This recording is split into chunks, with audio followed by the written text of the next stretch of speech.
Ladies and gentlemen, welcome to a Codex special presentation. We have none other than the creators of Massive Publishing's RAMGOD. We have Morgan and his brother Owen Rosenblum. We're in the pre-show right now. We're going to sit back, relax, get comfortable, and get ready to talk all things RAMGOD. And we're going to talk this beautiful thing, Winds of Numa Sera. And so much more. So stick around for that, ladies and gentlemen. Before we get started, Owen, Morgan, you guys want to introduce yourselves? Give us a little bit of who you are and what you do. Morgan, you go first. Yep. So I came out first, meaning of my mom's womb. We're brothers. So it feels only appropriate that I go first. Yeah, we're blood brothers. We grew up in Manhattan together. I went to high school in Brooklyn. We've been comic fans since we can remember, since we were really young. My dad introduced it to our dad introduced comics to us as like a way to kind of get us to start reading more actively, because we just didn't like plain text when we were younger, and it was really hard for us to focus. Still is. Yeah, I have the same issue. Trust me. Yeah, and so I just remember like when we were like 6 or 7 or something like that. He took us to a comic book store, and it was like, "Oh, this is cool." And they always say, like, don't judge a book by its cover. But like for us, like we were just having so much fun, just like, going through all the pages, like, we just want them all and stuff. So very early on, like we got into comics, and fast forward, now we write them, which is pretty cool. There you go. And it just happened like that. Like we can get into that story a little bit later, but it's been an awesome journey, and it's still going on. So yeah. Nice. Owen? I'm Owen. Yeah, I'm the younger brother who's kind of newer to this industry, I would say. I kind of saw my brother doing this, and I was like, I want to do that. I come from advertising and video production traditionally, and I was always kind of making other people's creative ideas into a reality. And I was neglecting, I think, my own creativity, or should I say, for a little bit. And then I kind of wanted to get in touch with that and pull that thread. And I was like, you know what?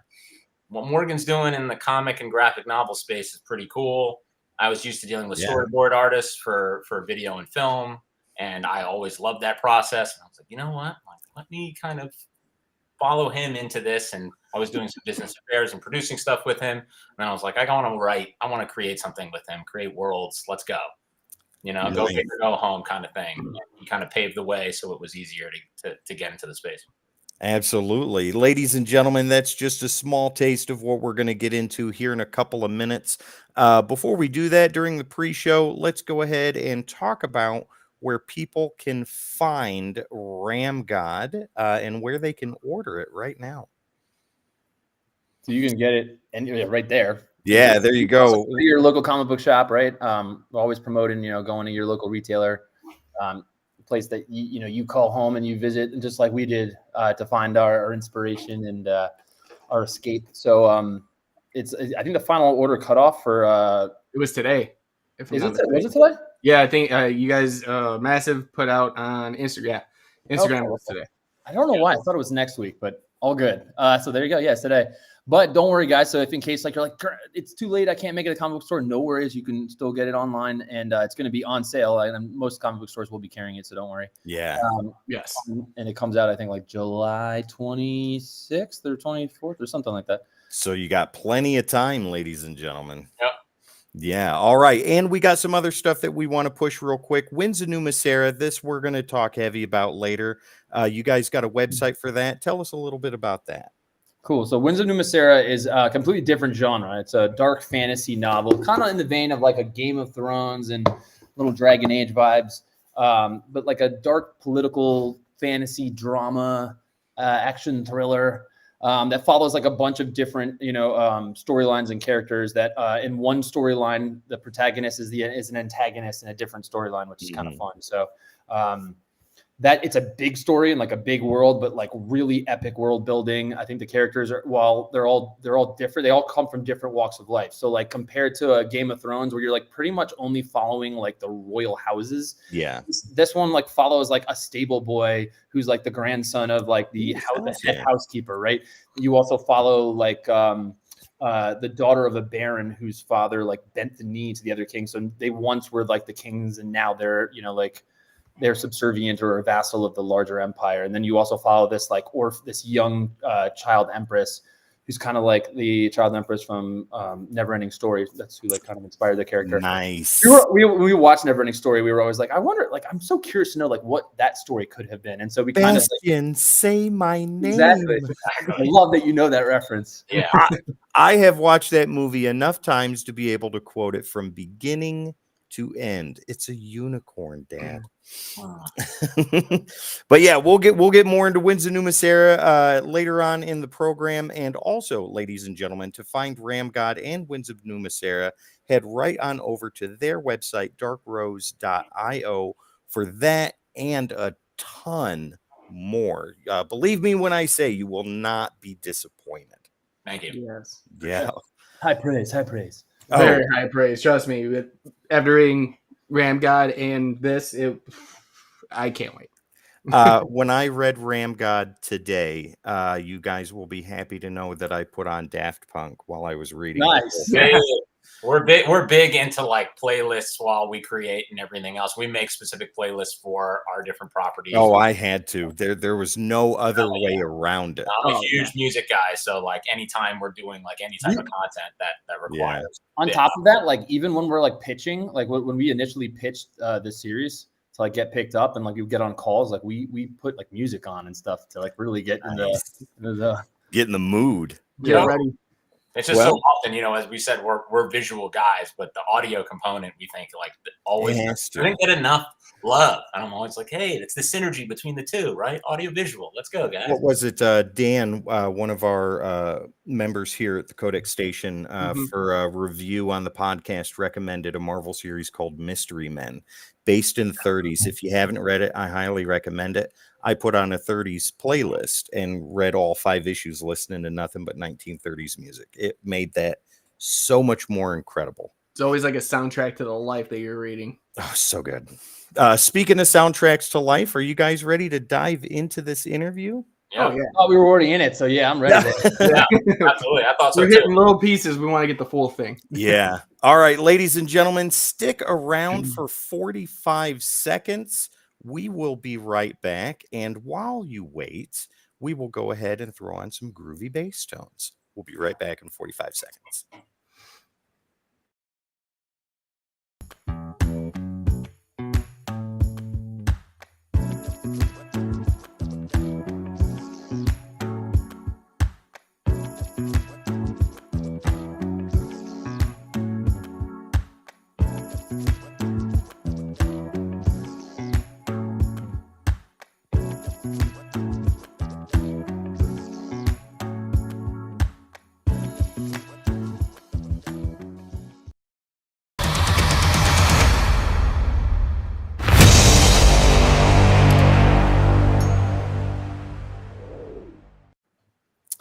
Hello, ladies and gentlemen. Welcome to a Codex special presentation with none other than the creators of Massive Publishing's RAMGOD, Morgan and Owen Rosenblum.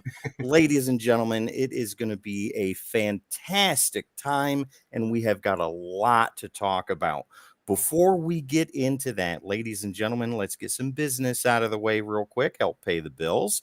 Yes. Morgan, Owen, please let everybody know where they can go to find RAMGOD, either through ordering or getting it at their LCS. Logo comic shops, right, is the preferred way, in my opinion, just because I love supporting logo comic shops, but it's always available online at Massive Publishing directly too. We got a ton of different covers too, like variants for issue number 1. Remember, guys, this is issue number 1 of the entire series. It's not like the new arc or anything like that. So hopefully one day these will be worth something. With some of these like incredible artists, we've had people like David Mack featured on a cover. Just to name like one of, I think there's 8 different variants for this. They're all incredible in their own way, and like the series itself is a ton of fun, which we'll get into. Yeah. But yeah, little comic shops and then massivepublishing.com, and then all these little backslashes. But you'll find it. Yeah, absolutely. And ladies and gentlemen, we are also going to be talking about a project that the brothers are working on called Winds of Numa Sera. Let's go ahead and let people know where they can go to find that real quick. So you can go to windsofnumasera.com. That's phonetically how it sounds. Winds, WINDS. It's right there on the screen. So I don't know if I need to spell it out also. Yeah. But Yeah, we'll be diving into a lot more of that later tonight too. And also, ladies and gentlemen, to find both bits, RAMGOD and Winds of Numa Sera, you guys have a website. Right. Darkrose.io. That's our creative studio. So There you check go. it out. We got a lot of different stuff going on there. So I think you will kind of pick your poison, so to speak.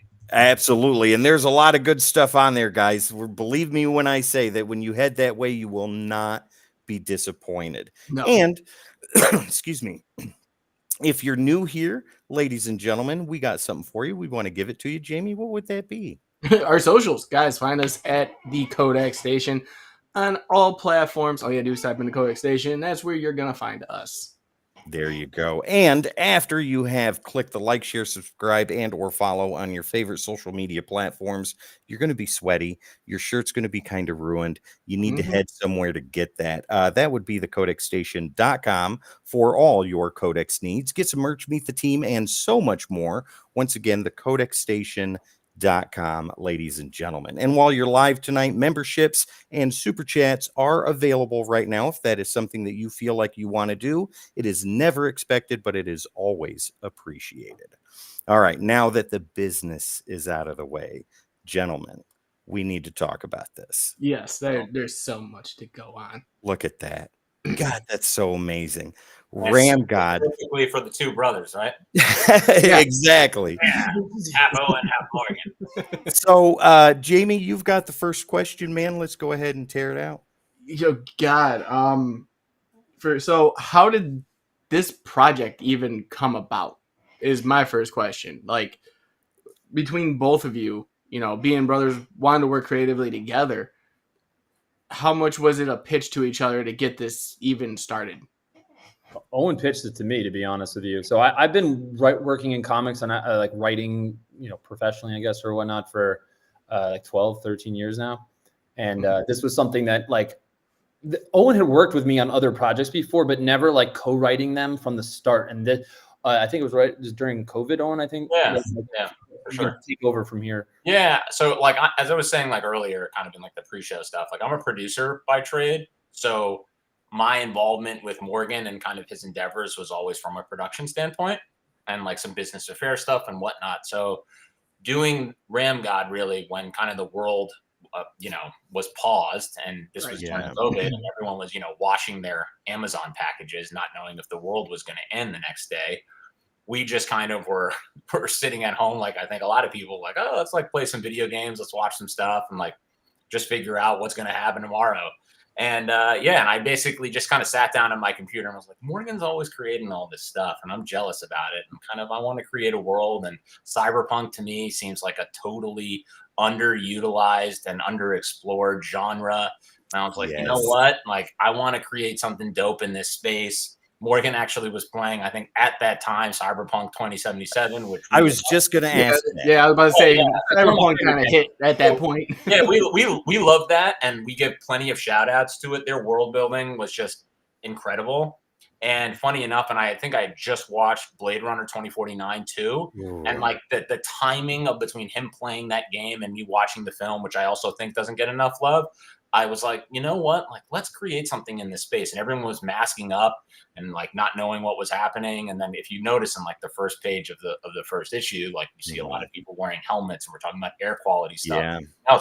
We're heavily influenced, as we said at that time, by, you know, what was going on in the world and COVID and stuff. So anything, I was like, hey, I understand world building and this is something I'm very good at, but like characters and character development and stuff is not necessarily my strength. And that's one of Morgan's. So I was like, you know what? I've seen his strengths and he's kind of a creative powerhouse in his own right. So I was like, teach me, bring me in, let me help with this. And I got this idea and like, let's kind of expand upon it. Then he was like, say less. And well, I think actually at first I was like, I gave you like homework. I was like, if you're going to pitch if I'm going to like spend time considering working on this with you from scratch and taking away from other like creative endeavors, I was like, come up with like a series Bible or some sort of like world Bible so that I can understand your vision and like lay some foundation work for me. And then let me like evaluate it. And then Owen's like the king of mood boards, right? Like putting together Mhm. literally like a Pinterest, but organized based on this is like, okay, this is the city that we're gonna start in, and this is like Right. the backstory of the city, and then I'm gonna show some of that artwork yeah, while you go I was into about to say, this. yeah, as we talk about it, because it's also easy for me to like talk about Yeah, certain. it's interesting he's talking about the mood board aspect here too, because like Yeah. we also, since we work with, as I said, my background's in video production, so just working with creatives of all walks of life, from like Mhm. artists to directors and editors and animators and all different types of stuff. You have to be really like, no one's a mind reader, right? Yeah. And creatives all have their own kind of rhyme and reason. The most helpful thing is giving a very detailed creative brief and then kind of letting them kind of run with that. And Morgan and I take a lot of pride and joy, and we take a lot of time, we're very meticulous with our creative briefs to really show and tell. I love the fact, Morgan, that you didn't treat this like a my brother's coming in, we're gonna work on this together as brothers. You treated this as a business proposition, right? No, he was tougher with me than he probably would be with someone else. And I can understand that. Believe No me, favor. I just think that's really cool that that you took this incredibly seriously, and this is the result of that, and that is Yeah. just so amazing to me. That's just the title page, by the way. So Yeah. we wanted to get creative in every single avenue possible in this story. So like you'll notice on this page too, like there's the amazing colors and framework, which we will also notice like bleeds out to the edges of the page. Yeah. Too. We wanted it to feel cinematic and dynamic. Yeah. But we also added in like these like these almost like UI style, they're augmented reality style On the top of the page and bottom, yeah. That change from page to page. They're like extra story fillers that will tell you kind of more about what's going on in the world and like kind of set the mood. So if there's like a bank robbery going on or something like that, it'll be like alert, security protocol engaged like on the top. So even though everything takes place in like the real world, it's not like a virtual reality or anything like that. This is all present day, or not present day, but like in the future, the future present, like meaning you're there, you're not like plugged in or logged in or like on or anything. Yeah, and Morgan explained like how like we started with a different kind of format and like how we had to work with what we had. Oh yeah, that was the other part. So like initially it was there's like some complicated backstory to like how we ultimately got the rights back to our own property. Yeah. So, do you guys want to dive into that? Yeah, there's definitely a political component. There's kind of like political component and backstory. If this like project looks vaguely familiar, there is a history here and a kind of a complex one. But Morgan, I'll be brief about it. So like I used to work at Heavy Metal. I was the managing editor there and the creative director. And rest in peace. I know they're still alive. I mean, like it's still a company. It's just on pause, but it's been on pause for like, I don't know, 3-4 years now. Yeah. For I don't know, however long it's been for a while. And when I was working there, I wanted to, I'm always working on comics and stuff, like writing my own stuff on the side. And obviously there's an opportunity for me to bring it straight to the magazine that I work at, because we publish comics and original stories and series. So Owen and I worked on this for a while, and then we decided that instead of like shopping it out to like Dark Horse and everyone else, we were like, well, let's see if this is a good spot for it. This is like a good property for Heavy Metal. Yeah. So we pitched it to them, and they loved it. And immediately we're like, yeah, let's do it. And for context, it was also like in the same way you said that Morgan was like seriously vetted me when I brought him the project, because Morgan worked there. They even more so vet this project because they didn't want to give preferential treatment to someone. Right. Okay. Yeah, that makes sense. Like there's no like nepotism going on with like, oh well, just because he works here, you can have anything published. It was like no, it worked actually the opposite. That's my point. Yeah, right. Because we need to make sure like we're protected in the event. Like we're smart enough to know that like things can go wrong. Like I've worked in publishing and comics long enough now to know that like things can stay in development hell for a while, or like what would happen if like, it doesn't come out in 2 years. Like we. 100%. And I come from video production, and if something can go wrong, it will go wrong. Trust me. Murphy's Law. Yeah, absolutely. That is Murphy's Law. So anyway. By the way, do you know where Murphy's Law first appeared? Hulk Media, I think. There we go. You're about to make a lot of people happy. Go ahead, Morgan. I'm sorry. Yeah, no worries. Where was I? So, so ultimately we signed a contract with them to get it published. They paid for it, but we owned the rights because it was our story. We like didn't take any cut or a payment ourselves. We put it all into to the artist. We were just like, no, if it's going to go to us, let's just do better artwork. Let's get more cool stuff made for this series. And that was like our dream for it. But what wound up happening was that as the series went on, like bills started piling up for the company. They couldn't make payments on time. And so ultimately they had to like pause our comic. And like the breach of the contract meant that they couldn't publish our work, but we couldn't have access to the artwork because they paid for it. So it was like both of us couldn't utilize it, which sucked.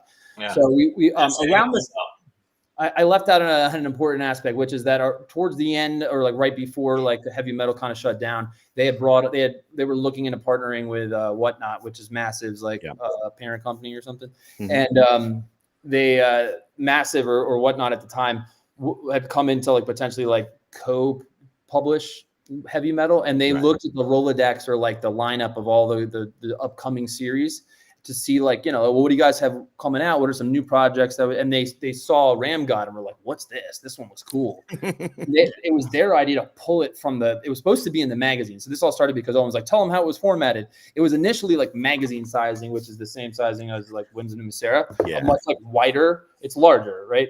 But that doesn't really work so well as like a single issue comic because A, it doesn't fit in the sleeves, which sucks.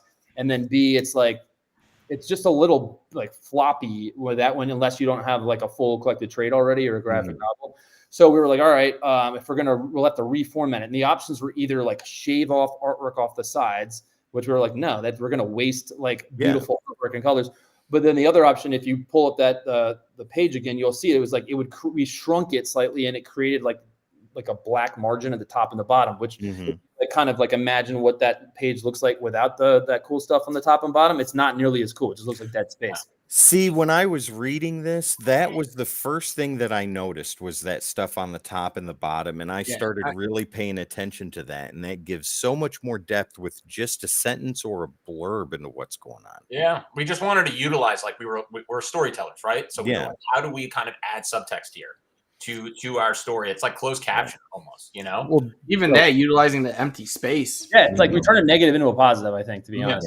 Yeah. It's almost like now I prefer like the comic with those things in it because I feel like it adds a level of just absolutely. We grew to really love it, and there's, as we said, there's a lot of subtext in those things, and plus like we play video games too, so there was that element when we were thinking about whenever you play a video game, you kind of have your on your screen, you have the top and bottom stuff that's going on. So, well, Jamie, earlier today, you and I were talking about panel placement. Do you want to go a little more into that? Yes. So one of the questions I did have for you guys, like even just glossing over the first time before even reading it, when you sat down and kind of were like storyboarding this idea, was it essentially to break from panel to panel? Because I've seen in a lot of the work that you guys like have that you guys go out of panel a lot. And I mean, I love that, especially in here, like even throwing a punch or, the fight sequence that you guys put in there,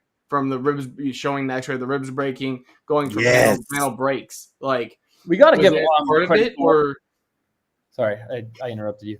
No, you're good. I was just saying, was that part of it when you guys saw it before? I mean, I would love to take credit for it, but that's really more on the artist than it is on us. That's like we tell the artist ahead of time, like, get creative, have fun with this. Don't stay like think outside the box, draw outside the box. Like we say, and I feel like they drew outside the lines on this one, like really well. Yeah, Morgan also, I'll give him some credit and pat on the back. He's a fantastic art director. Like really one area where my brother completely shines is with art direction. And we are very much so, first off, like a motto we have is check your egos at the door, best idea wins, period. And our own egos, not other people. Doesn't matter. Everyone has to check them at the door. It's like take your shoes off before you come in, like egos. Yeah, like everyone on our team, we say that immediately. I say that to Tim before every show. Yeah. Yep. Like it doesn't matter who the idea comes from, but as long as it's like the best idea in the room, it's going to win kind of thing. And something that I was saying before, with the artist too, is we're very big on layouts. So we do very rough layouts in the beginning so that it saves the artist. You don't want to do rework and have them, like get frustrated further down the line. So we like have them do very rough layouts. And then those are the things we work with to nail the perspective. To be clear though, everyone does layouts first. I don't know any artist that goes straight to like inks. It's always like layouts, pencils, inks, if they work that way in color. Look But at some what of we're these getting other at changes, is guys. that we definitely like spend a lot of time in the layout stage. Almost, it's way more important than the other stages because it's like the bones, right? It's the foundation. So The pre-production. but what we do, and Owen, this is a credit to Owen as well as an art director, which is finding shots or scenes from other like movies, other comics, whatever it is, can be anything that captures the essence of the shot that we want, right? It can be like it's the visual references, as we said before. And well, that was like one thing that I really loved about this, like the pacing of RAMGOD. I was in from panel one, like how it all started, and going into character development, even the smaller characters that didn't have a whole lot of screen time, I became incredibly invested in because they had a lot of a lot of dialogue, and you got a sense. Each character had their own personality. When you were doing the events of RAMGOD itself, which was epically amazing, by the way, I was excited. I was following right along. I was cheering along with the crowds, and I forget the main character's name, but his son, Clint. who he was going to pick up. Clint, Yeah, Malcolm. exactly. By the way, should we give like, I don't know if anyone knows right now, we're just talking about they have no idea what the premises of the story is. Like, should we give that? Yeah, go ahead. Yeah, please do dive into this, because like my sense of feeling when I read this was it was a mixture of Tron, it was a mixture of Blade Runner, it was a mixture of I felt a lot of Tron in this, some like heavy anime like Akira and things like that, maybe even Venus Wars. yeah. Well, real fast, we do have a question from chat, if you guys don't mind, before we get into that one. Sal wants to know, is it a mini or an ongoing? The goal is ongoing. Like that's we wrote this to be, it's a 6-issue mini arc. I mean, or like we call it like season 1, right? It's the first arc, but like without putting any spoilers out there, like we made sure to like put a night, like we close one arc, like chapter kind of thing, and then open, like there's something been building throughout the background of all of season 1, so that it clearly leaves the door open for 2. And as part of our initial pitch, we pitched them on what we would do in season 2 arc, so that they knew like, hey, look, we've been thinking really far ahead for this. And as Owen will probably get into a little bit more later on this call, we talk about like big world, tight lens. So we always start with the tight lens, and then we just, as you get more comfortable in the world and familiar with it, we pull out so you get to see more of it. Yeah, well, go ahead. I was just going to say, if anybody from Massive is watching this, this needs to be pushed to many seasons. Because it's already on my pull list. Well, I'm sure they talk to us. They want to do it, but it's also like they're running a business. So like, if you guys all like it, the best thing you can do is tell your friends, like talk about it, get people to like to like support it, buy the comics and stuff, because then that's going to be ultimately what allows us to go to season 2. Yeah, absolutely. But go ahead, Owen. I'm sorry for interrupting you. No, I was just going to build off the thing that Morgan always thought, that we always talk about, which is the taking the tight lens to a big world thing, and that really resonating with us and being like at our essence, being New Yorkers and native New Yorkers too, because you're like you're an ant, part of a colony kind of thing. Like our lives, we're the protagonists of our own story, right? But we live in a massive city where there's so much going on at the same time. So we take that same approach to these stories, which is like Clint and Malcolm and this whole thing. It's still a tight lens in their world, and as we build upon the series, we will zoom out and zoom out and zoom out. Yeah, nice. Well, let's go ahead and dive into exactly what RAMGOD is about, so that way people can go for it, bro. Right, so meet Clint Bowler. Do you have any of the characters, PNGs? By the way, I can get those while you're talking. Absolutely. Because then you can throw them up as I'm talking. So meet Clint Bowler. He's a 35-year-old patrolman, police officer who works as a beat cop in New City, which is the name of our sort of metropolis type of Gotham that we created. And he's a former superstar athlete that was drafted #1 overall to be in the NFL. Yeah. Think like LeBron James of football, basically. Right? But we meet him at 35, not when he was coming out of college. And what you find out is that he used to be this superstar athlete, but he had gotten in with some bad people, right? Like his godfather it was the head of the Chinese mob because of another player that he grew up with, kind of took him under his uncle, took him under his wing. And so Mr. Zhao got Clint involved with the Chinese mob, money laundering, trafficking, all these things that he was just interested in as just almost like a Oh, why am I blanking? Like a Sinatra type, right? I don't know if you guys know about it. It's like Sinatra was supposedly with like the mafia. Like he was never officially in, or at least that we knew of, but like he was always hanging around that crowd. So anyway, Clint, as a 21-year-old, was like into that like crowd, and ultimately he gets like implicated in all of these crimes, criminal activity, and because of that, the NFL like bans him from the league, and no sponsors will touch him and all this other stuff. So he's got to completely tarnish. Yeah, it tarnishes everything. He's no longer like, nobody will touch him. No league will touch him, nothing. So he's got to like completely rethink his life. And now fast forward 15 years, he's now like on the straight and narrow, but like kind of in like a dead end job where he hasn't even made detective after a while. Like he's just in the same spot, and he's not a particularly good dad. He's got a 15-year-old kid named Malcolm who lives with his ex-wife or his ex-girlfriend, and that's Malcolm, and his stepdad, and Clint gets to see his kid like once a month for like a weekend maybe. And even when he has him, he like almost doesn't know what to do with him. He has a hard time connecting with his kid, but he loves him. He's just not, I don't think he loves himself really. So it's hard to, love other people if you can't really like love yourself. But anyway, that's one storyline. The other main one is that Malcolm is obsessed with this new sport that's in like its second or third year called RAMGOD, which is like this gladiator games, American Ninja Warrior meets Formula One racing meets it's got three different sort of events to it. It's got racing, it's got combat, and it's got climbing or descent. And it's done in sort of like an Olympic style point system. But the cool thing is that everyone wears these suits, right? And it takes place in the real world. So it's not like you're going to player one territory or anything like that, or VR. It's all real. And the stakes are extremely high. Like if you get hurt, you can get hurt really bad. You could even die in the sport. So anyway, all of the participants, the athletes, all have like suits and gear that are equipped with like pretty much all the coolest, crazy stuff, like jetpacks and like armor and like, anything that you could think of. But they're all locked when the events start. So the only way to like unlock them is to acquire boosts, like almost like Mario Kart style, like boxes and stuff. I don't know if anyone in your audience has ever seen Centurions, but that was like a thing for us with like growing up. Very nostalgic. Exactly. Right. That we were thinking about like top of mind when we were kind of creating this. We're like, that's great. Right. Centurions. Yeah. So you can unlock these boosts now, but think about this. Let's just say that you were like in the climb, right? And you were to like fall off the mountain or like the building you're scaling. Technically the league, to like save the athlete, could easily just unlock the boost inside their suit so that they could, parachute down or jetpack or whatever. They don't, because that's not how the game works, and they got to be fair. So there's like a really dark aspect of that. Also, but anyway, when Morgan's talking about boost, just for context, it's like a thing that gives players and teams competitive advantages. And basically think if Mario Kart and sponsor gifts from the Hunger Games like had like some weird acid baby. Well, I love that one part, like what is it? Where is it? Page 6, where they're fighting, and with the more connections and things like that, and the winning of the fight, they gain these boosts. But there's penalties for being overzealous or unnecessary roughness and stuff like that. And the character Vex, who's here, is giving this other dude the business.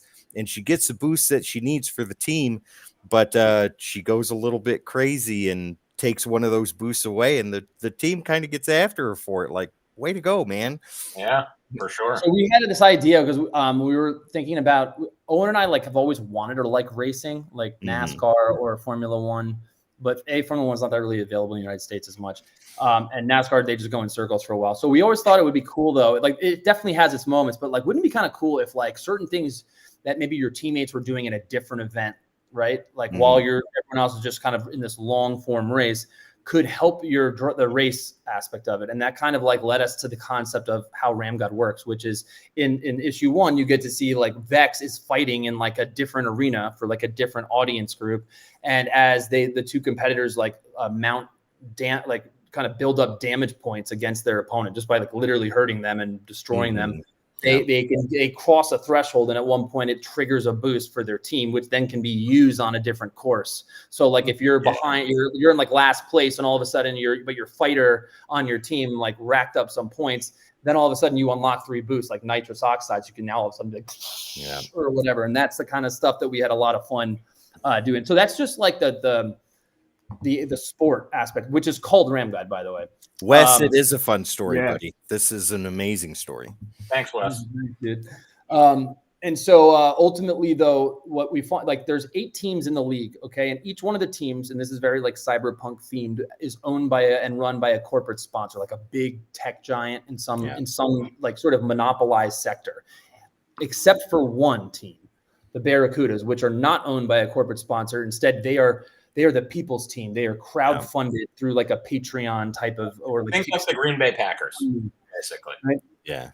And so because of that, they're able to, and for the record, like, the sport is extremely expensive. Like, the insurance rates are crazy. Like, the amount of money you have to spend on the tech itself to like build the vehicles and just compete in it. And because they don't have a corporate sponsor, like, they have to get it from people. But what we find out, and this is like the main thing that like kind of makes our story fun, is that the Barracudas actually are bank robbers on the side, and I love it. like, laundering money through the crowdsourcing platform to fund their stuff.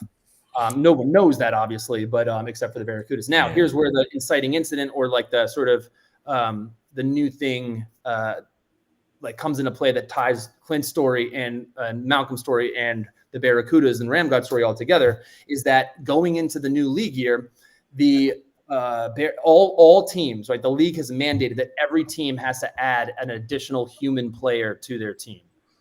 And the reason I say human player is because currently you can have one bot on your team, which everyone does. So like when you were talking about X, but other people have cyber enhancements and things like that too. Oh, yeah. They have like mods and stuff. It wouldn't be cyberpunk if people didn't have cyber. Yeah, right. Yep. But what we did is we made it cool that there's like, we looked at them almost like they were like steroids to a degree. So like if like you test past the threshold, like you're too cybernetic or you're too modded out, like you're disqualified. You're too far gone to be a bot. So like one of the players on the Barracudas is like always pushing the envelope, and he may just be a little over it and stuff. Is that Remer? Remer. Yeah, Remer. Yeah, Remer. Yeah, that guy. Right there. He's the asshole in the group. There's a few Always of them. get an asshole in the group, you know, fiercely loyal. Yeah, Wes, our very own Wes We're Rebels. making a fan of Wes. I love it, buddy. Yeah, he says that this would make a great television series. I think it would be perfect as animated. That would be fantastic. Yeah. Someone also, I think, Your mouth to God's ears, brother. I think Richard asked earlier, like, what other artists like inspired us? Like, I was just about to pull that up. Early on, for me, I'm like a humongous Jim Lee fan. Like, that's probably the first artist that got like Wildcats, like really got me into drawing, and like my early stuff looked like it was definitely reminiscent of that. But again, I'm not the artist of these series. I'm an art director, so I work with the artist closely. Totally. It's Todd McFarlane for me, I would say. Right on. We're huge Spawn fans, and I also remember when they adapted it. Speaking of like TV shows, like I remember even when they did the HBO adapted series, and it just blew my mind. And I remember I'd never seen anything like that. And this was like coming from like me watching like X-Men, you know what I mean? And things like that. And like obviously Batman the Animated Series, which is like one of the best ever. Oh, but I remember when I saw that kind of R-rated thing on HBO, it just made me think like I gotta do this for a living. Like I gotta get involved in this somehow, some way, and just kind of continue that, because it really broke, I think, a lot of boundaries. Yeah. So, go ahead, Morgan. I'm sorry. I'll talk a lot. So if you have questions, by all means. Well, no, finish up what you got to say about the world, about the artist and stuff. And the artist. So to add, so those are the ones that like inspired us growing up, right? But like, and obviously still great artists, but you know, now that we get to actually like work with a lot of like, we had an opportunity to work with David Mack, amazing, right? For the cover, A cover of issue 1. We didn't get to do anything other than a cover, but that was still pretty cool. That's Carlos Totoli, which is incredible art, and all different styles, right? Like he works in 3D art, which is cool. And it's crazy too, because you look at that and like now with like AI and stuff, you're like, oh, that's AI. Like, no, that's not. That is 100% real art. It's just like, but that's what AI gets their awesome shit from, is like people like that. Well, see, you've got the A cover here, and then this is the C cover, the magazine homage, which I really dig. Who does watercolors? That is done with watercolor. That's Ooh. amazing. Hey, Hector Trinick right there. And then He's this so good. homage to the Running Man. This is the Mhm. F cover, ladies and gentlemen. This is just so fantastic. And there's other covers too. I don't want to give it all away. I want you Yeah. guys to be surprised at your LCS. Yeah, check out the link. Yeah, definitely. And And we'll they're throw that online, back in so the chat I mean, again. like they're all up there right now. Yeah. But then like now, like getting to work with the artist Eduard Petrovich, who did the interiors for this. I got to work with Philippe Andrade, who did like the Many Deaths of Layla Starr, and we actually had him do like there's an 8-chapter book, but one chapter is in a totally different art style. So the whole book is like its own art style, and then you get to one chapter and you're like, what the heck is going on here? It's a flashback chapter that is done from a completely different perspective. It's like the book paints this one sort of faction or kingdom as like these really bad people that had lost this great war, and they were like tyrants and all this other stuff. And then you finally get to see the story from their side in this flashback, and we wanted it to feel jarring because you're actually seeing it from a different perspective. Yeah. So like that was awesome being able to. And we Philippe Andrade at the time when we reached out, like we really had to sell him on this because he was like super booked up working with Marvel, and you know, I think he had done he had just finished Captain Marvel, I want to say, right, Owen? I think so. Yeah, and then he was then working on Many Deaths of Layla Starr, and I was like, look, can we just get you for a chapter on this? Like we pitched him our vision and everything, and he's like, let me read a sample of your stuff because he wasn't familiar with our game. And then he read it and was like, all right, I'm in, boys. Like this is great. Like, let's do this. So like Yeah, that was it's like the same with film and entertainment, right? We're big believers, kind of like it starts and ends with the script first. And then you build everything off of that. And there's no knock against the artists and all that other stuff. But if they're working with a shitty script, it's tough. They can only make it look so good. Exactly. Well, speaking of the script real fast, another question we have for you guys. Right on. Sal says, did you two create the whole story, then broke it out to 6 parts or vice versa? So initially, when I said we were doing it as like in the magazine for heavy metal.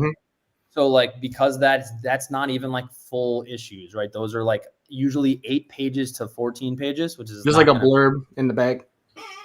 Yeah, I mean, it's story. Well, I just mean like in the magazine, like they do serials where they like they'll take like several scenes or whatever and they'll like splice them in each one, which is hard to tell a story consistently like that because like, granted, it comes out every month, but like people may have forgotten what was the last thing that happened. So anyway, we don't really think about it like, well, let's write it in installments or in chapters at first. For us, it's more like let's map out, and we're big planners, right? Everything we never just start being like, we like to say it's the Breaking Bad approach. Yeah, know right? your map out.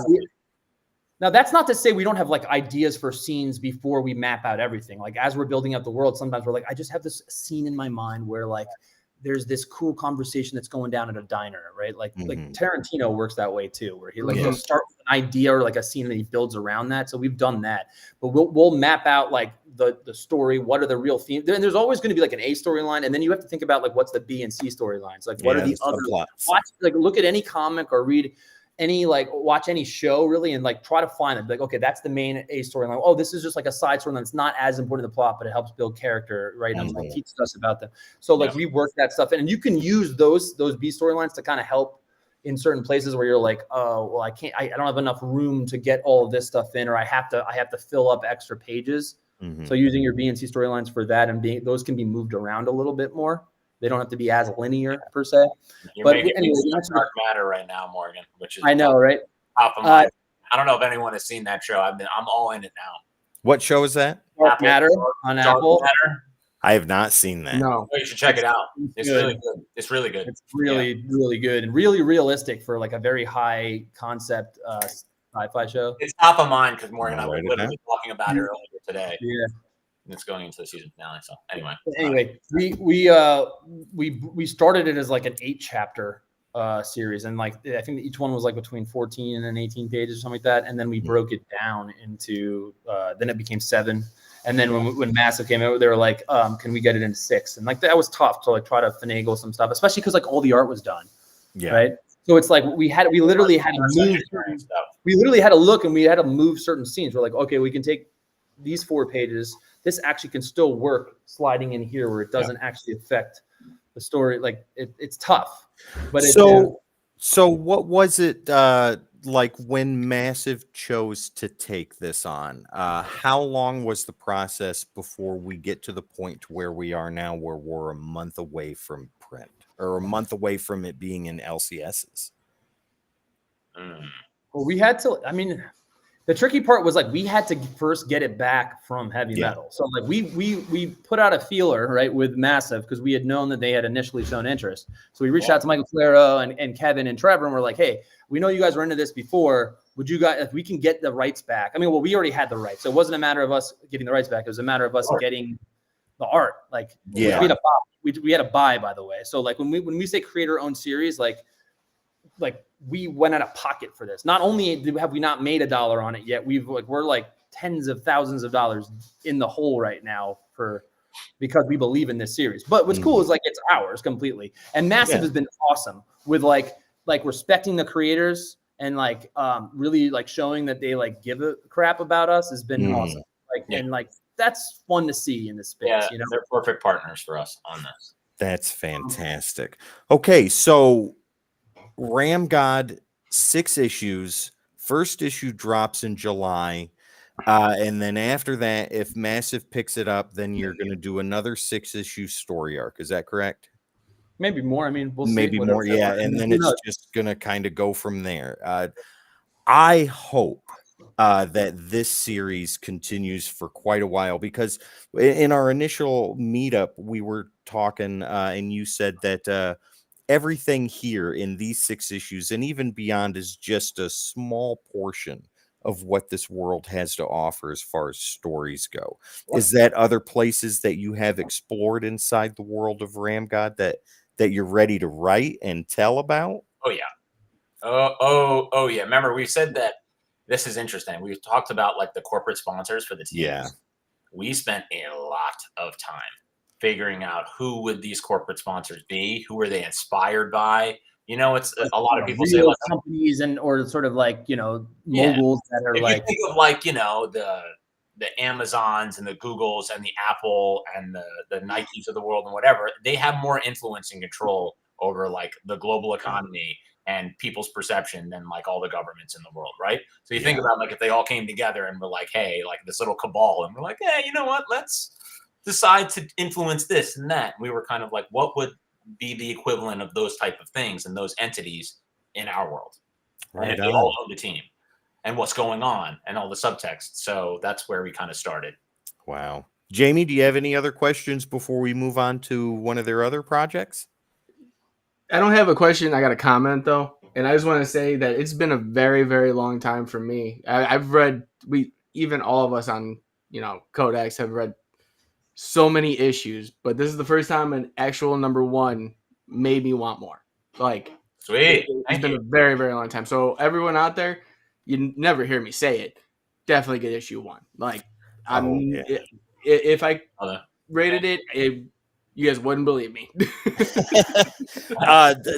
That's safe to say, Jamie. I mean, it's not my pool. No matter what. So I've got it set up in my pools right now. I'm going to my LCS tomorrow to talk to them about making sure that they get this on the racks if they haven't already. I mean, other Massive titles, I texted my guy, so I don't see why they wouldn't get this. But this is going to be fantastic, guys. Go to your LCS, make sure to ask for RAMGOD so you can have access to issue #1, and then continue to buy this because it is that fucking amazing. Shout out to Kane and White here too, who absolutely Kanan and Ren, the combo, and our letterer too. The 3 of them, the trio. Like when we saw issue 1, we knew right away that it was special. Like also, this like, is a hit. I think like as I agree with you. I've written a bunch of issue 1s before in like first chapters. This one really, I feel like has a nice, like you're hooked after like the pilot. You're like, I'm in. Okay, I need more. Which I like. Winds of Numa Sera is a much slower start. It's like what, you know, a Game of Thrones. Like you're not going to get hooked in after the first episode. Let's put up that creative team right there, ladies and gentlemen. And as you see at the bottom, the story editor here, Joseph Illich, the man, the myth, the legend here. Really, he's got a Kickstarter going on himself right now, by the way. We here at Codex are big on letterers. We don't think they get enough representation in the industry, and the letters in this book were gorgeous. Awesome. I mean, he's like literally family, essentially, for us. It was fantastic. Yeah. All right. So RAMGOD, ladies and gentlemen, once again, the link is in the chat. We will throw that in there here momentarily so that way you guys can have access to ordering that. And please talk to your local comic shops and make sure that you get this book. Now, let's talk about the next thing that I am incredibly excited about. I'm a big fantasy guy. Been playing Dungeons and Dragons since I was 13 years old. Yeah. First fantasy movie first two I ever saw was Dragon Slayer and Excalibur. Excalibur, what a classic. Dude, I was too young to watch Excalibur, but I watched it. This Winds of Numa Sera, ladies and gentlemen, we need to talk about this. Sal, if you're still here, pay attention, buddy, because this is fantastic. I haven't read it yet, but I've thumbed through it. You can't say that it's fantastic. You probably look the artwork like it's great, and obviously I talked to you about it forever. So window dressing, yes, window dressing. This is gorgeous. This is intensely amazing, and I am so excited to read this. So, guys, tell me about this. How did this come up? So Winds is actually a story that I co-wrote not with my brother, but with my brother from another, Johnny Handler. Okay, when I say that, I've known Johnny Handler longer than I've known my brother, and I'm only 2 years older than my brother. That means, and for context, Johnny and my mom, or Johnny's mom and my mom, met one another when they were in Lamaze class together. Yeah, that's in the back of the book. Yeah, right. Exactly. I didn't read it. So like we've been friends like since we were like little ones, and we're all of us, and Owen, myself, Johnny, and then even my dad, like huge fantasy guys. Like grew up watching the original movie Willow, Neverending Story, like Excalibur, Legend. Lord of the Rings. Our Black Group. We'll go find some more. Yeah. So Winds kind of embodies like all of that sort of, and like a little Pan's Labyrinth. There's like that dark fantasy aspect of it. It's got this slow burn like fantasy aspect. So like when the story begins, like all of like the magic and stuff is really just like myth. It's like similar to Game of Thrones where they say like, oh, well, you know, dragons aren't around anymore, but there's like dragon egg. We don't have any dragons, so we went our own route. We don't have any elves or dwarves. Like we have completely different stuff that we wanted to like create of our own that are all very inspired by like real historical cultures and stuff too, by the way. So I think as you're reading it, you're like, oh, that kind of reminds me of like old Jerusalem a little bit, or like this reminds me of, you know, Native Americans or Norse mythology or a little bit. Like we got a little bit of all that, but we think it really works. Flipping through it, I saw some of that inspiration from Norse mythology in there. That was fantastic. Thanks. So, yep, there's definitely a little bit of that. But anyway, we wanted to create a story that sort of reawoken that sort of like adventurer, the quester, you know, inside of you. Because it's all about the journey. And so when the story begins, like everyone's kind of starting in like at home, like they're at home. And then like, as the story goes forward, everyone leaves their home and then it becomes a hard, like they are for different reasons, right? Someone's on the run. Someone is like their home is like no longer fertile for land and for like, you know, harvest. So they have to go elsewhere. And so everyone winds up sort of like leaving their home for different reasons. And then like just wanting to get back home or find a new place. And like, that's kind of like a big part of the story. But what's neat about our story is that we follow characters from all different walks of life. So as opposed to like, whereas a Game of Thrones only follows like the regal houses, you actually get to follow like, you follow an empress, but she's orphaned and no longer has any parents left. And she's all alone in the world with the weight of the world on her shoulders. That's a lot for a 12-year-old. And then kind of like the Neverending Story, you know, like Child Empress, that was heavily inspired by that. And then you have like her stable boy, right? Someone that like literally, worked for her sort of like in the palace that's around this. He's a little bit older than her, but Krill, he's the grandson of like the house mother, which is like pretty much the head of housekeeping for the palace, who ultimately gets like accused of murder and gets framed for murder, and he has to leave the kingdom. And then, you know, we meet the Baron's daughter, who's like this really tough, rebellious woman, like young woman that like what was training to be like a knight in the military, but then is she the one that was coming in on the big regal scene with the horses and that essential monster or whatever it was? That's Lelia. That's the 12-year-old child empress, the orphan. Okay, but Kelisandra's like 18, and she's her dad, like she was supposed to like pretty much take over for him, kind of thing, and like her dad wound up bending the knee to Lelia's late father from from Numa Sera, which is the empire. And now she's lost in Numa Seran law, like women cannot serve as knights or like be in the military, but they can in the North, but she's no longer under North code. She's under like Numa Sera-in-law now. So she's like been stripped of all of the things that were important to her. And so she's angry at her dad. Oh, and then mind you, a month after her dad bent the knee, Lelia's dad died, like the person that they were scared of. Right. So it was like, way to go, dad. Like you bent the knee and now we can't like pull out of that. So she's dealing with that. And then the fourth character in the story is Sorsha, who's like this really smart. He's like the black sheep in a family of warriors where they're all in these like stuck in these like dated traditions. And he recognizes that they need to evolve if they're going to survive in this world and this culture. And so all of these sort of different stories swirl together like competing winds. Hence the winds of Numa Sera, like the political winds and like the change of direction that can happen in the story. But the main theme behind it is history is written by the victors. So those who win, the wars or the battles get to tell the narrative and shape it how they see fit, which is true to our culture too, right? So that was like a big thing for us. And like the really cool thing though about the story is that we've created like our own origin story for this world, right? Like they're gods that created it and like the story behind it. So they have these things called this essence is like this life energy. Right, it flows through all of it. It's like the force, right? You can feel it. But it's we're all made up of it, like molecules and atoms. It surrounds us. It binds us. Exactly, all that kind of stuff. So when the first ones, which were like the original gods, had the ability to wield essence, and they could form it into different things, and they made like the planet and trees and oceans and all different life. But ultimately, like it drained their powers. Right. So they got really like weakened from that. And now they had made humans and they had made, the Maranime, all the different cultures and species. And but before, so they were going to like sort of hibernate for centuries. But before they did that, they created these bodies of water, of essence. Yes, Ace. They're called the pools of essence. It's almost like imagine like a fountain of youth, but instead of it just being like eternal life, like no, every pool, and we don't know how many there are, but there are not a lot, and they're all hidden like throughout Athera.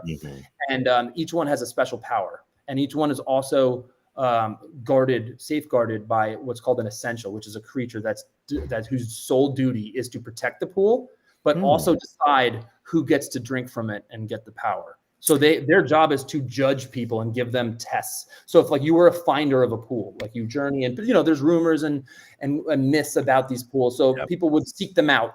And there's, according to the Synagil, which is the religion, the old like Bible pretty much of Numa Sera culture, the one and only person to have ever found a pool and been deemed worthy, because some people have found it, but no one had supposedly ever been deemed worthy, was Jonas Avisi, first of his name, had found the pool, was given a test, passed the test, and was granted the ability, and it gave him these like special powers. So Jonas Avisi is Lelia, who's like the little, the young girl, is like great grandfather, right? And so she, the firstborn child, what man or woman, doesn't matter, of every single Avisi in that bloodline is supposedly like has special powers that course through them, and they're like part of the ordained bloodline, chosen by the gods, pretty much, or at least by a demigod. Anyway, there's a lot here.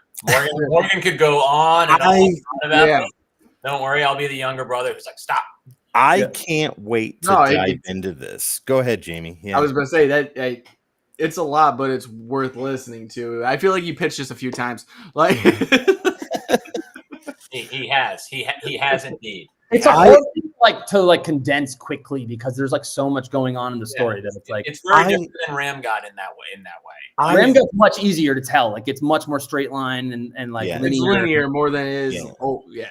Well, this is no pun intended. This is massive, and it needs to be. I love that deep, rich fantasy storytelling.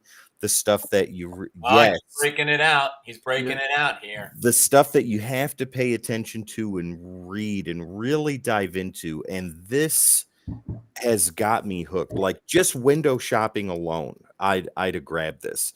And all the information on the back and things like that, and flipping through, looking at the artwork.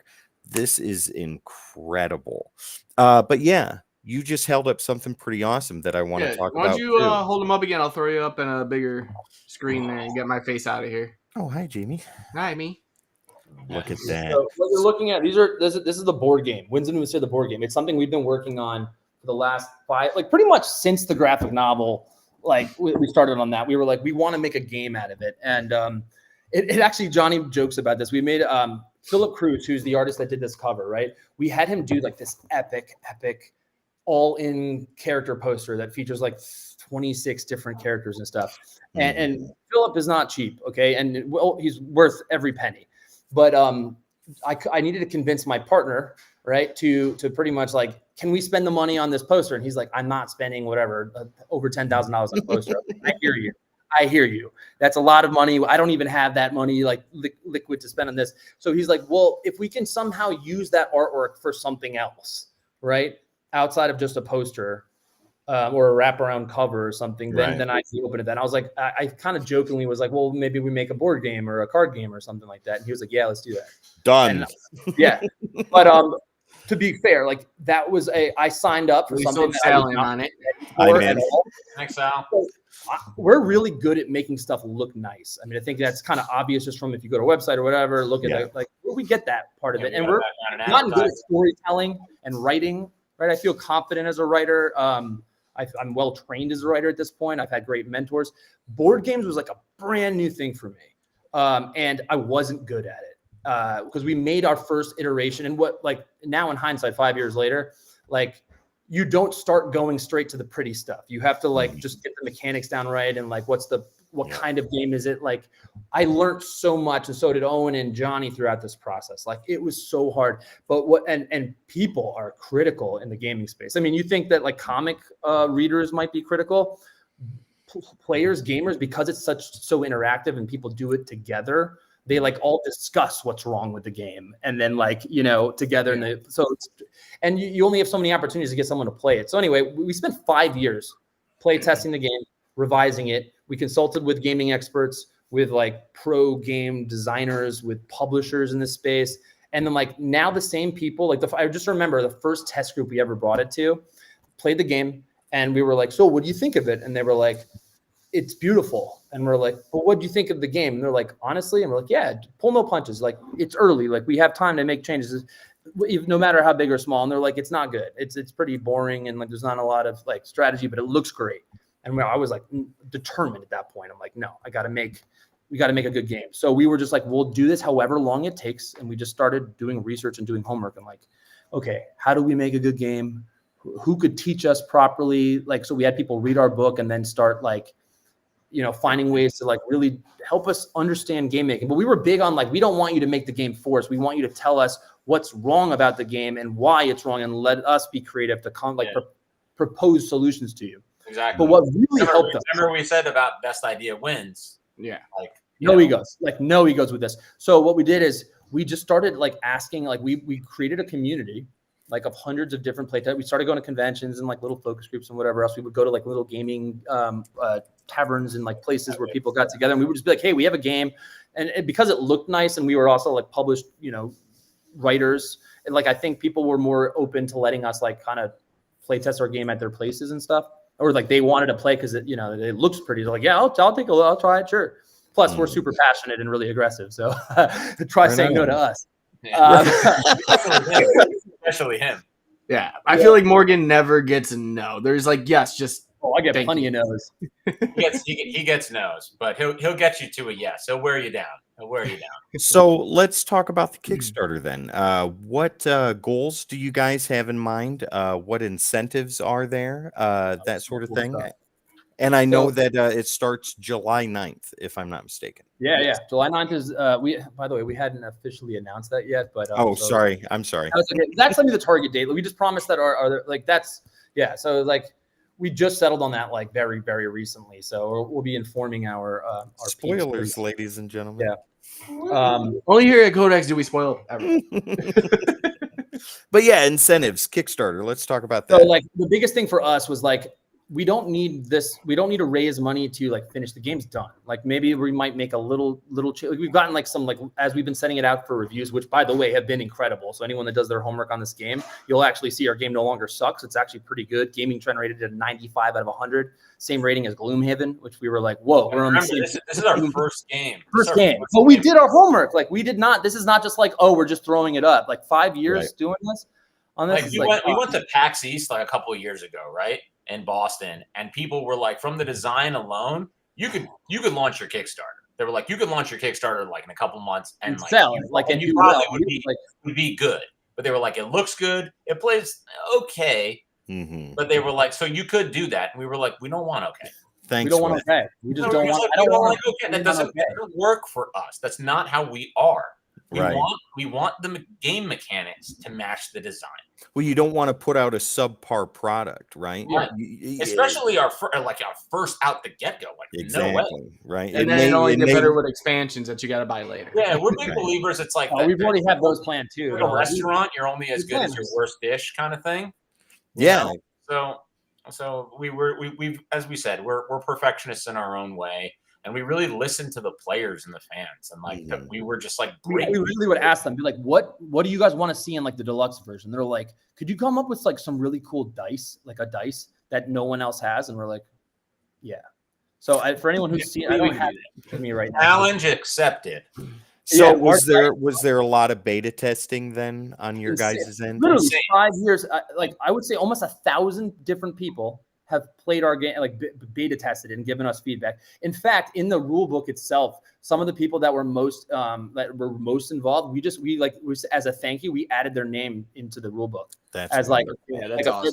There's like 30 or 40 names in there of like people that just had like been hanging around and like giving us feedback and like really helping us out with that. And we're like, credit to where credit's due, guys. Like, this game, that's also why we feel like this game is really special, because like it's not just us. It's like our world and story and stuff, but like really there's a lot of like players that touch this game and help shape it.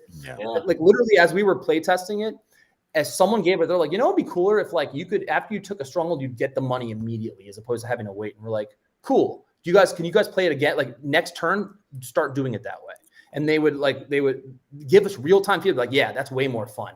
Cool. So we just, and they would give us feedback afterwards. We had them like fill out little surveys and stuff too afterwards. Also, an important thing to note here for your fans and viewers here is you don't have to have read the graphic novel to enjoy playing the game. And I always say this, like it's definitely enjoyable. We've seen plenty of people already like beta test this and whatever, and have not read the graphic novel who loved it. But I will say this, because this is noticeable.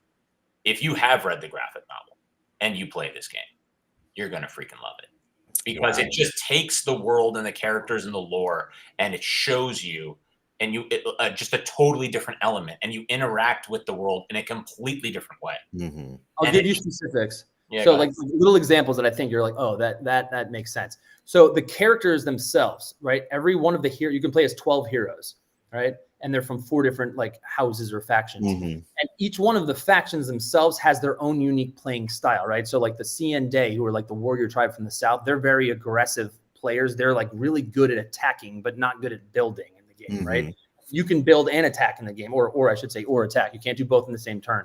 You have to like pick routes. So your choices are important. And like the what if only I had done this in my last turn, I would have won, or like if I had one more turn, I would have had you, kind of thing, is like a big theme. But anyway, the heroes themselves, the characters, our goal was like, how can we make their individual powers, because they all have like a special ability. It's not like a superpower, but it's like an ability that is unique to that hero. Right. How do we make it echo or parallel like their essence of who, no pun intended, of who they are in the story, right? Like, so for example, Sorsha is the smart one. He's like the really like learned, like curious son in the warrior tribe. So when he enters the game, he gets to start with like a learned skill, like as if he's like smarter than everyone else, almost like he's got an advantage over everyone else. Nice. So, like that's cool. Yeah, it's very reflective of the characters that are in there, and basically, just so Morgan doesn't go too deep on it, is that each kingdom has its own build tree,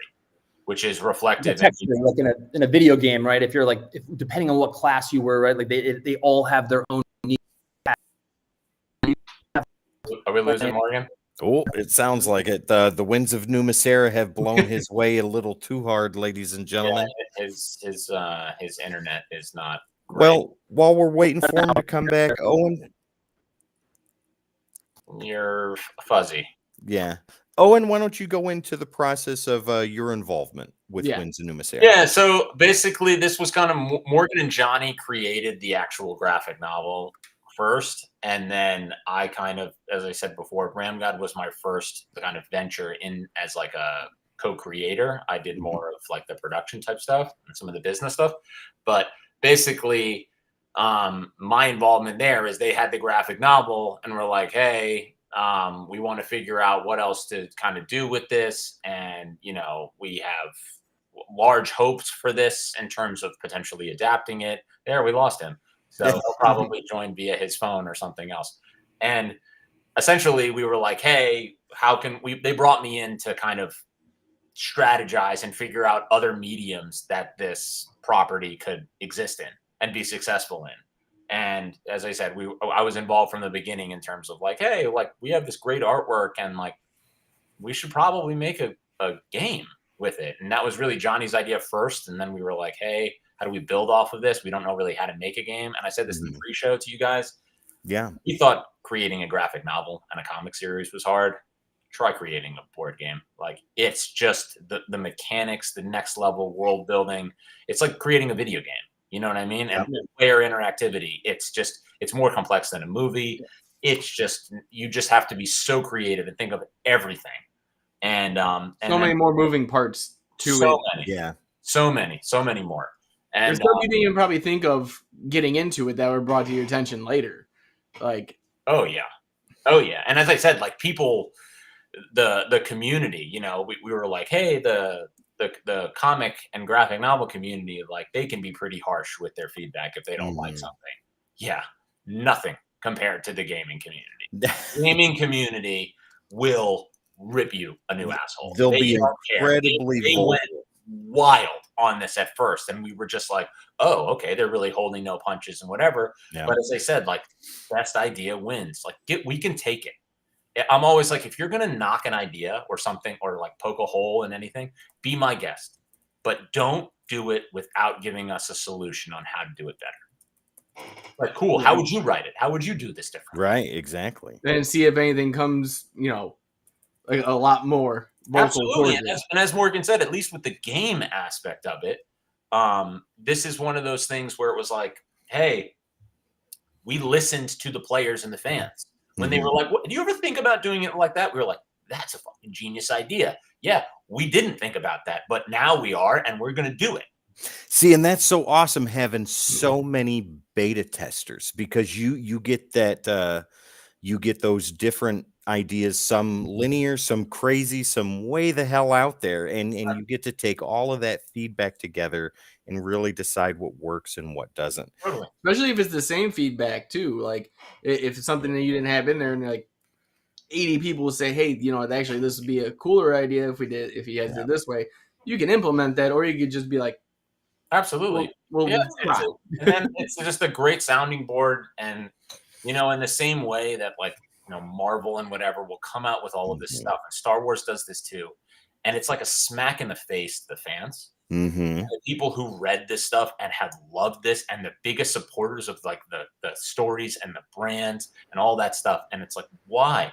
Listen to the fans. They know better than you. I'm sorry. They might not know how to tell a perfect story in like a TV show or a film medium or a video game or whatever, but they are the ones who love the source material. So like, do it justice, because there are great stories there that have been neglected forever. Don't even get me started on Zeb Wells and the Amazing Spider-Man. Yeah, dear. Jesus. I mean, even Marvel as a whole, like them as a whole is. Yeah. Welcome back, Morgan. Yeah, I mean, Star Wars is making a lot of those same mistakes, I find. Yeah. Well, what was it like with the new series Acolyte that's come out? I have not watched that, but I have seen so many different polarizing articles about that, where one article says Star Wars is toxic and it's because of you, or Acolyte is the best thing for Star Wars, but the reason why it's tanking is because you hate it. And then things on the other side of the spectrum.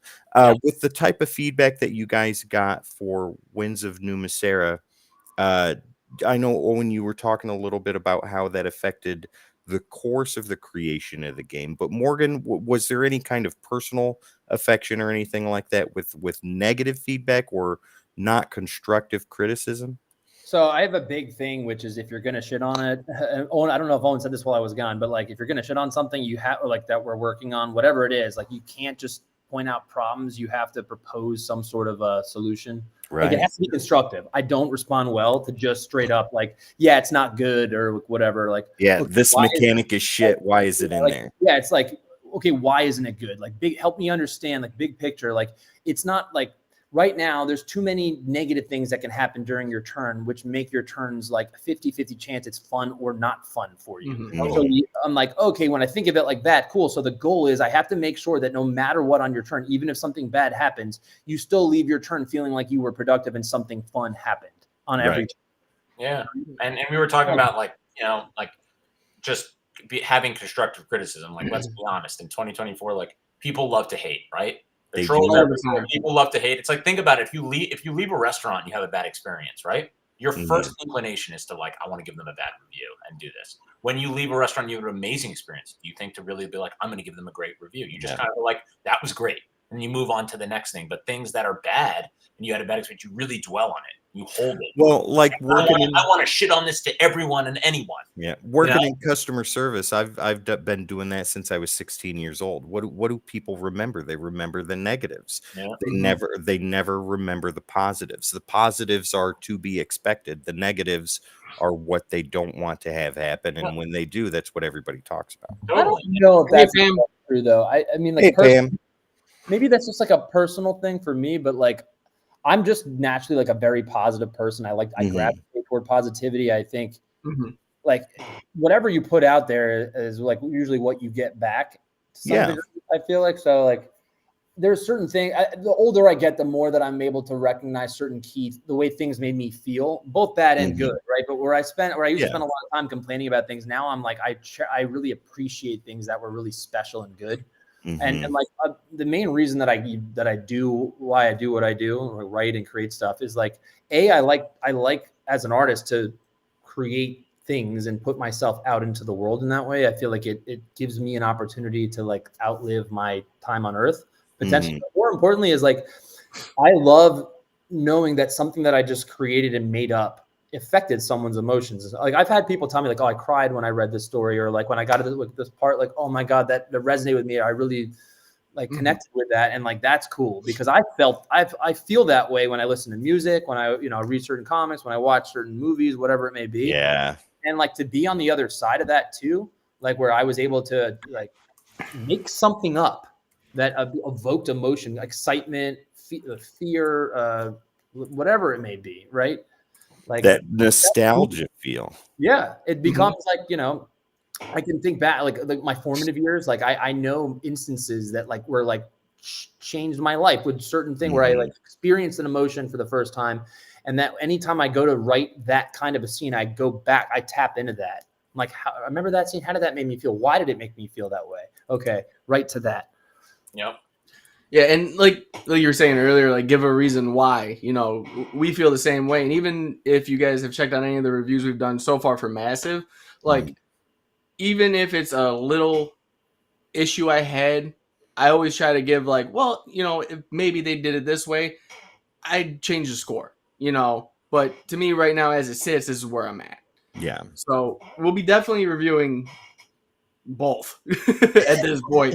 Like, there'll be reviews out for everything you guys do. I think this is gonna be the first time we're gonna do issue by issue review too for RAMGOD. I think we discussed that, Tim. The last time we did an issue by issue review was Mighty Morphin Power Rangers. Oh yeah, crossover alternative. Yeah, that was amazing. Well, all right, chat. If you have any questions for Morgan or Owen, please throw them out there. Jamie, do you have any other final thoughts or any other final questions? There's a question I do have. I ask every interview we've done. Being, in that industry and having that inspiration of comics from a young age, what are you guys reading right now that maybe you want to throw out there for people that might not have heard of it? And what's on your pull list if you have one? Hulk 180. Oh, yeah. Facsimiles all year.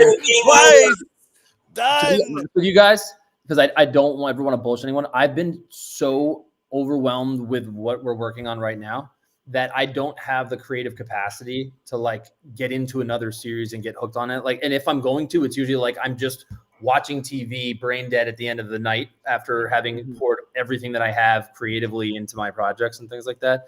So I don't have any like new series that I'm currently like following or getting. Yeah, I'm actually happy that he said that, because this actually it kind of strikes an emotional chord for us. I'm glad that you asked that, Jamie, because I mean, especially from my perspective, right? Where like RAMGOD, for example, is the first thing I've ever written and created. And this has been a real labor of love. And we even talked to you about the political journey that we went on with Heavy Metal to find it to this place. Like, I have yet to hold this book in my hand and go to a comic store and pull it off the shelf and be like, I wrote and created this. Morgan has had that feeling before with numerous Owen, when you do that, you need to walk in there and just sign your name on the inside of the first page. Sure. I would love to do that. I just know it's going to be a very emotional experience for me. Yeah. Yes. And I also know that what Morgan is talking about is like this summer in particular is a very big summer for us in a myriad of ways. But there are these things between the board game and for Winds of Numa Sera and RAMGOD that we have worked on for years and years and years. Yeah. And this is like beyond just a labor of love. And we have so much personally invested into these things. And we're finally getting it to a point where like, we just see if people like it. And like, at the end of the day, if they mess with it or they don't, but it's one of those things where like, we are very big on like not living life with regret in the way of like knowing that we took our best shot and that like whatever happens, whatever the response, we can live with it because we put our best foot forward and we gave it our all. And like, I encourage everyone, anytime we've ever had interns or we talk to anyone who's a creative or whatever, we'll like, just be be diligent and put your best foot forward. Perseverance is key. Do not give up. We're very big on like, it's like the Kobe Bryant Mamba mentality. It's like plan A, plan A, plan A, because the less you give, the more you give to plan B, the less you're giving to plan A. Exactly. A lot of people will be like, don't put all your eggs in one basket. It's like, life is short. It's random. Good things happen to bad people. Bad things happen to good people all the time. Dogs and cats living together. Yeah, Exactly. So it's as I said, it's when you were asking us about our favorite stuff, like we have been so hyper focused on the products that we are trying to bring to market that like I would love some more of that free time to be able to disconnect and get to what other people are doing. But we just have been so single track mind to get this thing out there to see how, fans and audiences will respond to our content that, that's basically just consumed us. And something else would not be true. I gotta say, just from that, well, real fast, because obviously Sal with the question at the end. Will you? I know the next question is: are you guys going to be in Baltimore Comic-Con this year? I can already ask you that one. Baltimore, I'm not sure about. I mean, as I said, we're New Yorkers, so New York Comic-Con is a staple for us, right? And I know we have some other conventions like kind of on our docket to go to. Morgan, you want to take it? So yeah, we're definitely, the goal is to go to as many as we can, but like we're honestly like dead broke right now. We're so like over budget with everything that we're trying to do for this marketing launch for Winds and with RAMGOD, because again, we had to pay for that out of pocket and stuff like that. So it's like there's nothing I think I like more than interacting with like people that like the same stuff that I do. Yeah. And because people are passionate about this stuff, like you can't be into comics and this kind of genre stuff without getting excited about it, right? I mean, you guys understand you exist in this community. You thrive off of this community. Yeah. Yes. I feed off the energy of other people. Like I remember when I would work at the conventions, like at a booth, like early on when I had Treadwater 12 years ago and no one knew who, I mean, still not that many people know who I am, but like when nobody knew who I was, and I'm like, I would have to try to get people's like to stop. I'd be like, first thing I'd point to people. I'd be like, you, because you point at someone and they look at you, right? And I'm like, yeah. And I'm like, are you having a good time? And they're like, yeah. And then I'd be like, do you want to hear about an awesome new series from the creator? And they'd be like, yeah, okay. And then I just like start talking to them about it. And like the next thing I know, like they'd get a book or something like that and then come back the next day and be like, yo, I read the first stuff. It was really cool, man. Like I just told, really awesome. They want to talk about it. Like that is such an awesome interaction. I built so many relationships doing that kind of thing. So I love going to cons. We're definitely going to go to New York Comic-Con.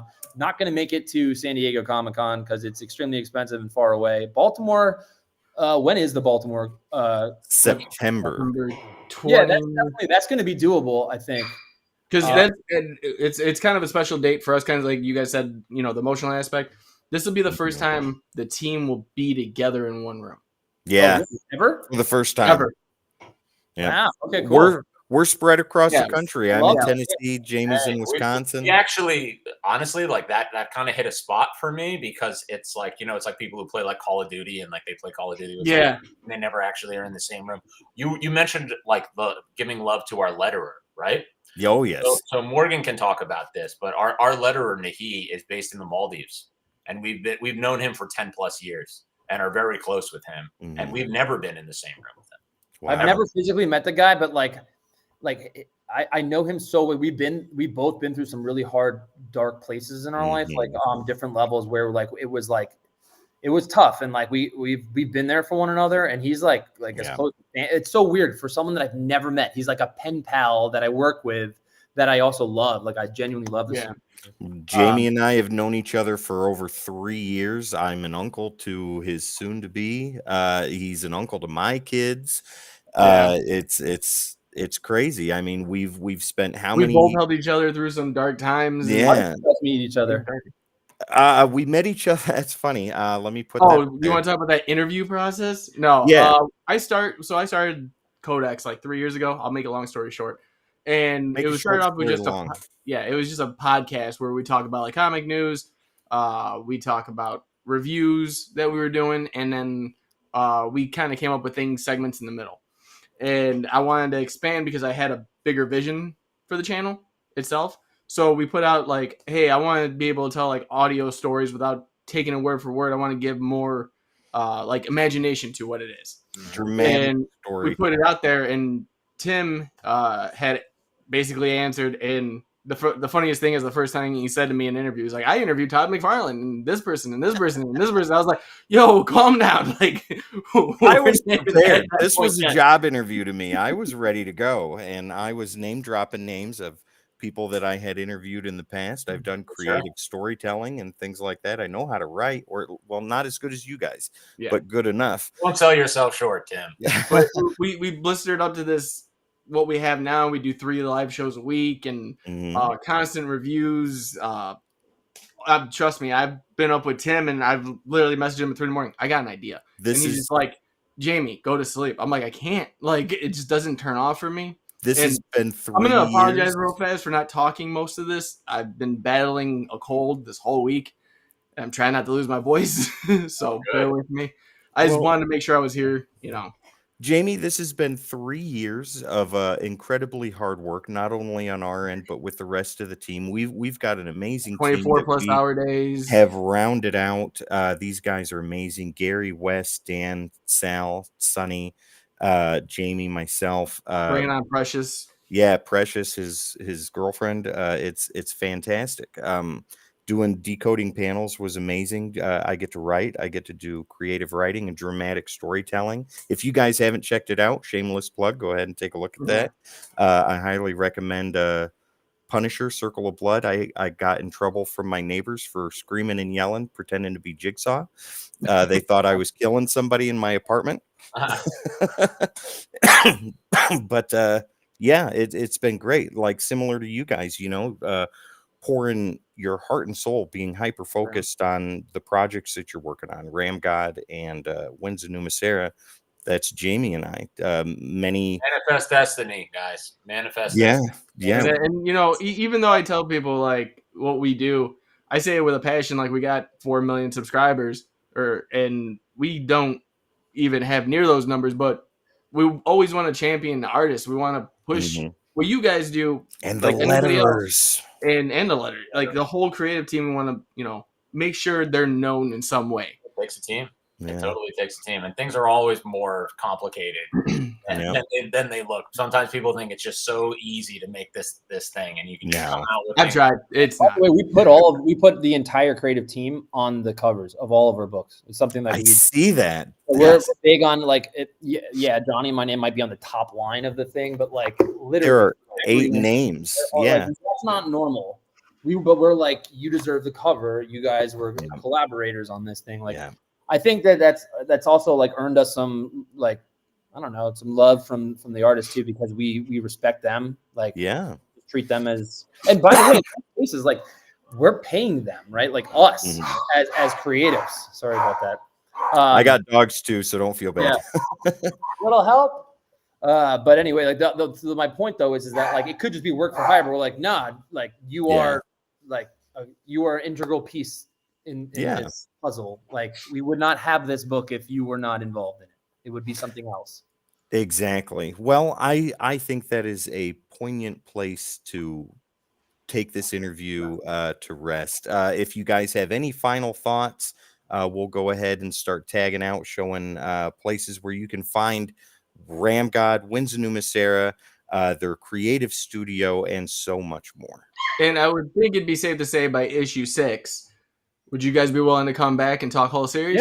Yeah, absolutely. Once you get to the end, for sure. Absolutely. And you can, and then probably by the end of Kickstarter too, if you will make something work in between there. Yeah, for sure. No, we love you guys. Awesome. Like we're happy to come on a bunch of times if like you guys will have us for sure. That's fantastic. Our door is Thank always you guys open. for everything and being on. I mean, it's been fun. As much like I said, as I haven't talked, you guys are amazing. So thank you.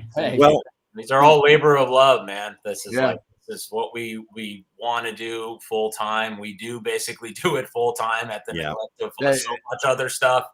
I tell people I got 2 jobs and one pays and one isn't yet. yeah, pretty much. I mean, it's just you said the right answer. Yeah, that's the right answer. Yeah. You know, it's, as I said, manifest that stuff. The best job doesn't pay yet. Yes. Ladies and gentlemen, RAMGOD right here. This is what you need to find. This is what you need to get, and you can go right there and get that. And also, please go to your local comic shops. Make sure that this is going to be on the shelves because this is something you do not want to miss out on.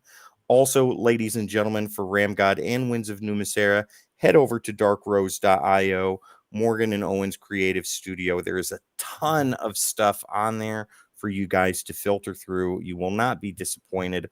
Also, with Winds of Numa Sera, you can head right over here to windsofnumasera.com. For that specifically, this right here, ladies and gentlemen, you need to get a hold of this. This is on my reading for this weekend. I cannot wait to review this. I cannot wait. It might be a team review on this one because I've already got brushes in on this. Yeah, and then Owen, explain this even more. Winds of Numa Sera. Yeah, that's basically. Well, I'll let Morgan does a better job at explaining this. Anyway, real quick, so just for everyone else out there, the first 2 on the previous website you were at, just the Winds of Numa Sera without the play in the front of it. If you go to windsofnumasera.com, that one you can actually read the first 2 chapters of the graphic novel for free of Winds there. So if anyone wants to get free, like the digital version's up there, and it's like I think it's like you get like 40 something pages. Like have fun to see if it's your if it's your cup of tea or not. Yeah, because it's a big story, so it's like it's not for everyone. If you're like you like more of the single protagonist, like linear storyline all the way through, like definitely not for you. But if you like real like fantasy, dark fantasy that is relatable and grounded, right, with like a lot to get into, like Winds is for you. And then the other one, the play, that one, that's like specifically for the board game. Nice. So like the main website is like just like everything Winds. It's like here's the graphic novel, here's a little bit about. You can also we did something really cool recently, which is there's a Kingdoms of Ethera personality test. So so like as you can see, there's like the 4 different kingdoms. This one probably shows it like the colors a little bit better. So like each one comes from a different kingdom. You can find out which kingdom your personality is most aligned with. So if you go to windsofnumasera.com, there's like a little one of the you'll see it when you scroll. It says like take the Kingdoms of Ethera personality test. And then it's cool. It like warps you to our world, and then like it asks you, it puts you in scenarios, and as a ruler, you have to decide how you would handle these disputes or like this scenario.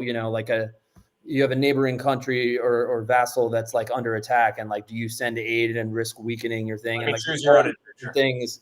And then based on your answers, it's like you were most aligned with the Kingdom of Moran, and here's why. You were most aligned with it's cool. Yeah, that's and the Kickstarter is coming out, so. Yes, ladies and gentlemen, we will be doing a lot with that Kickstarter as soon as it releases. So stay tuned to thecodexstation.com for information in regards to the Winds of Numa Sera Kickstarter. You can also go right there to windsofnumasera.com where there will be more information. Also, ladies and gentlemen, if you've made it this far, we greatly appreciate it. We love the fact that you're here. Chat, you have been fantastic tonight, as always, and we do this because of you. So with that being said, Jamie, we've got something. We want to give it to them. What would that be? Yeah, that'd be all the socials. Find us at the Codex Station on all social platforms. Oh, yeah, type in Codex Station. That's where you find There it. you go. Please make sure to hit the like, share, subscribe, and follow so you don't miss content like this all the time, every time. And you need to look too cool for school, so you need to head over to thecodexstation.com for all your Codex needs. Get some merch, meet the team, and so much more, ladies and gentlemen. Once again, thecodexstation.com. Morgan, Owen, thank you guys so much for being here tonight. I know we've kept you a little bit longer than we probably should have. Our pleasure. We could talk about this forever. Hey, we've got forever. Real fast, for everybody that's watching this right now, all the links for everything that we talked about tonight are going to be in the description down below. So go click on them, go support them. You need to. There you go. Thank All you. right. Yeah, Appreciate no you guys. problem. You guys are awesome, man. Well, thank you very much. You guys are fantastic. We'll You're be back. massively amazing. As Arnold says, we'll be back. There you go. I All just right, watched ladies. it last night, by the way. We're the best ever. All right, ladies and gentlemen, my name is Tim the Terrible. This beautiful man over here is J-Dubs. Down below is our special guests, Morgan and Owen Rosenblum, the creators of RAMGOD and Winds of Numa Sera. Ladies and gentlemen, you need to check this out. We will see you next time. Oh, where was the world created? Does anybody know its first appearance? Hulk 180. Thank you. Thank There you. we go. Come on, man. Leia. Right on. All right, guys.